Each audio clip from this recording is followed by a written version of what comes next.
suggest you do as well. Hi guys, I'm Jenna Bush. I'm Pete LePage. And I'm the last guy you should cut to after playing that slimmed, hip Filipino meth addict music. I don't know why you just cut to a living pile of mashed potatoes in a brown sport coat after you just played Sandstorm by that guy whose name I can't remember. I'm sorry, guys. Introduce me.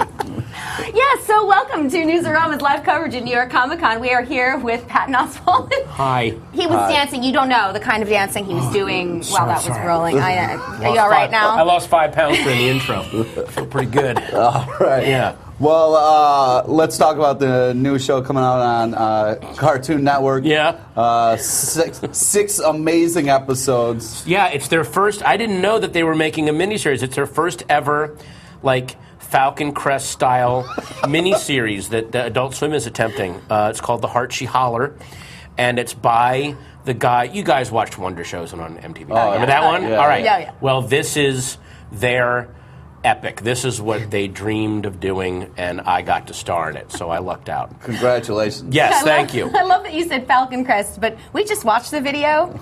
I don't remember there being actual, like, guts in Falcon Crest. Yeah. Well, no, this is Falcon Crest if they brought in, like, Abel Ferrar and David Lynch to do a couple episodes. Yeah. Like, hey, our regular director just had another relapse, so he's out at Promises. Can we get David Cronenberg in here just to shoot some fill-in shots? And there'll be a lot of entrails coming out of walls. Yeah. Yeah, no, there were. I mean, there were entrails coming out of walls, and Kristen Shaw. Yeah, well, yeah, there's entrails. The scene where the entrails come out of the walls is the least disturbing use of entrails. Entrails come out of a lot of other places. I won't say where, but if you like entrails, and we know you do, is this on the Entrail Network?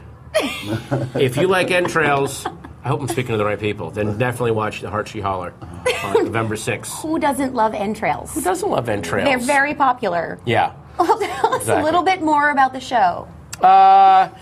You know what? It's difficult for me to talk about it only because there are so many genuinely disturbing, unsettling surprises, and I kind of want Vernon and John to get to talk about that a little more. But I will say, what I love about it is, where do you live in the city? Do you live in New York or out in? I used to live on Long Island. Now I live in LA. Okay. And do you live in New York? I live in Brooklyn. Oh, okay. Imagine the most annoying Brooklyn hipster, like the one you want to strangle, and what they think the South is, and that's what this show is. Like when people from the hip neighborhoods are being dismissive about the Deep South, this is what this show reflects, and it's that mutated. It's that mutated. Oh and you're a caveman. I start as a caveman. Yes, start. I have quite an arc. Yeah. There are razors involved. There are vests and shoes involved later on, but yeah, if you've been wanting to see me totally nude and covered in dirt in America, we got your letters. You're welcome. Then the first episode you definitely want to watch. I have been wanting to see that actually. Well, there you go then. Yes. And Christmas just came early. Thank you. Yeah. Thanks, Santa. Christmas in November. Oh my God. Yeah. Oh, so I mean, I wish there were more you could tease about it, because just from watching the video, I wonder everyone really should watch the video.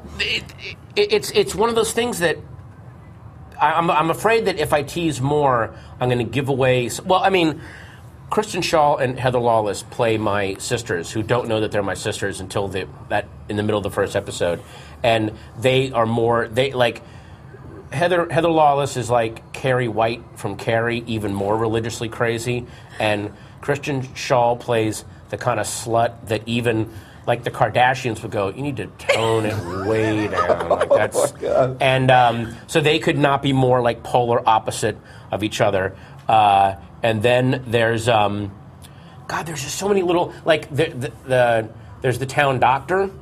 Who was played by, and I'm blanking on his name, he was an actor in Winter's Bone. Like, they actually got, like, really good Appalachian types. Like, just the faces alone in this are just so delicious to look at, the cragginess and extreme. There's some hard living on our extras. Can I put it that way? Yes. Our extras have had some hard lives, and we managed to get that on camera. They're craggy. I understand. Craggy. Yes. Yeah, in a beautiful way. Oh, beautifully craggy. And if you look at my torso, you'll see that I've had a soft life. Oh man. So was it like 2 seconds into the pitch of this, you said yes right away? You know what? We went to breakfast a year before this, and they basically, once I heard that they were doing a live action show, because I was such a Wonder Shows and freak, I was like, I don't care what they're doing, I'm just going to do it. And I told my agents, find out when this begins shooting and when it ends, and just say no to everything and keep that month open. And we shot 6 episodes in a month in a warehouse in Brooklyn at the height of summer. So my God. at the there were some smelly actors in this show. When you watch this show and there's some scenes you're like, boy, this looks like it smells bad. It did. Wow, did it smell bad? Oh, fragrant. Yeah, it was an ordeal. Yeah, it was fragrant. Thank you. Yes, fragrant. Says Gene Shalit. Much like the con floor. Yeah. Oh my God. Oh, the fragrance is out there. Yes, we've been watching. There are a number of very interesting and fragrant people. Every time I see like stranger nerds meet and they kind of hug, it's like, oh, I think the one smells the other one's basement on it. So that, like your basement smells my basement. And that's why we're getting along right now. Oh. I love that you say that, considering the first time I saw you live was at BlizzCon. Oh God, yeah. No, wait, were you in the crowd or were you backstage? Were you kind of in both? I was there to play, and I was also there to cover it. Oh, nice. Oh, yes. Oh, groovy. Oh, yeah. Oh, so you were like, it was like a Hunter S. Thompson thing. You were part of the story, right? I was part of the story. Without the opium and adrenaline shots. There may have been some of that, too. A little bit. Oh, look at that poor bastard. Okay. Oh, dear. I know you guys can't film this right now. Some guy came dressed as Bumblebee from the Transformers, and it's an amazing costume. You see him walking away? See that? All right. Oh, my God. That is always, okay, that's always so bittersweet when somebody does a really amazing costume, because what happens is he just wants to walk around, but everyone's stopping him for pictures, and it's starting to dawn on him, oh, no, wait, I don't go get to see what I want to see because I have to stop every 2 minutes and get a picture. Look at that. Look, he's like running. Look at that guy. He's like, get away from me. He kind of stands out being very tall and yellow. I just want to go to the image booth. Please. What was I thinking?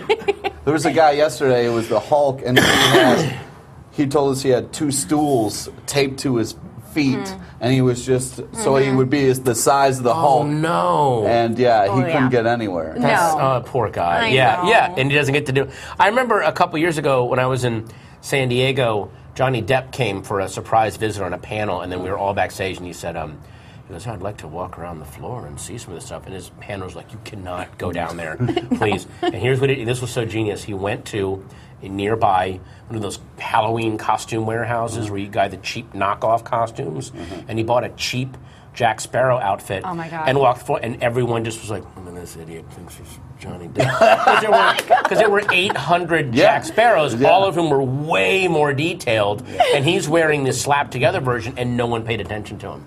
Everyone left him alone. Isn't that genius? Oh my genius. God, Yeah. that's fantastic. Yeah, Well, I have to ask you, what do you want to buy on the con floor? Oh God, what do I want to buy?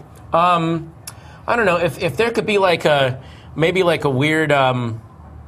God, what would I want to buy on the floor? Well, definitely and I don't have any time to do this time, but I definitely want to get, I love getting original art done, in a notebook, and collecting, artists that I like, so I don't really know that you would buy that. No, you pay for that. Yeah, you pay the artist. Yeah. That's what I would do. I would track down an artist, especially if John K. Snyder III were here, or Guy Davis. Nice. I would get something from them in a second, and it would be, and I would be just as much as I make fun of nerds, I would be just as annoying as I would go. Could you draw Hellboy fighting the Blues Brothers? It would be something so dumb, and he would just and he would literally draw it with his shoulders hunched, I hate my life, this idiot. So it would be something like that. All right. Well, thank you so much for taking the time and talking with us. Hey, I hope I didn't not talk about the show enough, but there's so much stuff happening out there. I wanted to talk about that too. I'm sorry. I'm an idiot. Watch my show. Tell us when it airs. November 6th at, when does it air? What time? 12:30 in the morning. Yes. Oh my God, I'm so on top of my career. The Heart She Holler on Adult Swim. Oh God, I'm sick. All right. All right, we'll keep it here at Newsarama.com for more from the New York Comic Con. Thank you.